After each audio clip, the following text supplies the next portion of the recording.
Bună! Numele meu este Pamfil Corina. Sunt studentă în anul 1 la Comunicare și Relații Publice, specialitatea Publicitate. Iar astăzi m-am gândit să vă spun câteva lucruri despre mine. În primul rând, sunt o persoană foarte sociabilă. Îmi place să mă întâlnesc persoane noi și să-mi fac cât mai mulți prieteni.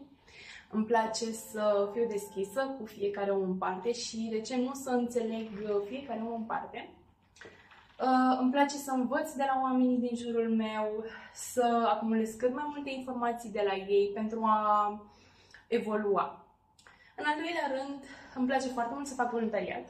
Am făcut voluntariat din clasa 9. Ba chiar am fost și vicepreședintele unei asociații de voluntari, iar în această asociație au fost cel puțin 100 de voluntari pe care i-am coordonat în mai multe proiecte.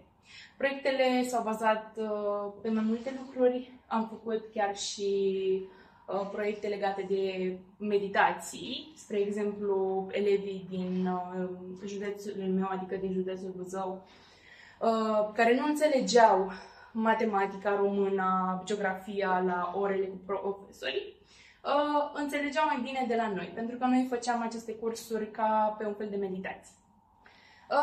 În al treilea rând, îmi place foarte mult să ies în natură. Îmi place foarte mult să fac drumeții, Acolo este locul în care eu pot să-mi reîncarc bateriile. Este un loc de echilibru pentru mine, natura. Câteva lucruri despre mine aș mai putea să vă spun legate de muzică și de dans. Îmi place foarte mult să dansez, îmi place mult să cânt, ba chiar îmi place foarte mult să merg la karaoke. Și aș încheia aici. Și vă mulțumesc că mi-ați acordat minutele voastre. Acum, dacă aveți întrebări, aș fi deschisă să vă răspund la ele. Ai mai face parte dintr-o astfel de asociație? Da, și chiar și pe viitor mă gândesc să mai fac parte dintr-o asemenea asociație. Ba chiar mi-aș dori să candidez și la un loc de vicepreședinte și, de ce nu, la președinte, pentru că îmi place partea aceasta de leadership și mă consider că sunt bună la ea. Care este drumeția ta preferată? Una dintre drumețiile mele preferate ar fi cea de la Zanoaga, când am mers la cele 7 izvoare.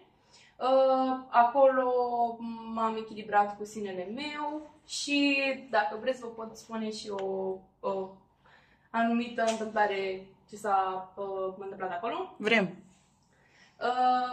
La un moment dat, când am ajuns la cascada de la cele 7 izvoare, lângă, pur și simplu m-am împiedicat și am picat fix în cascada respectivă. Ce te motivează să faci voluntariat? Ca să fac un voluntariat, în primul rând mă motivează partea aceasta că pot să aduc o schimbare în societate, că pot face un bine societății și că pur și simplu pot să aduc un plus. Mulțumesc!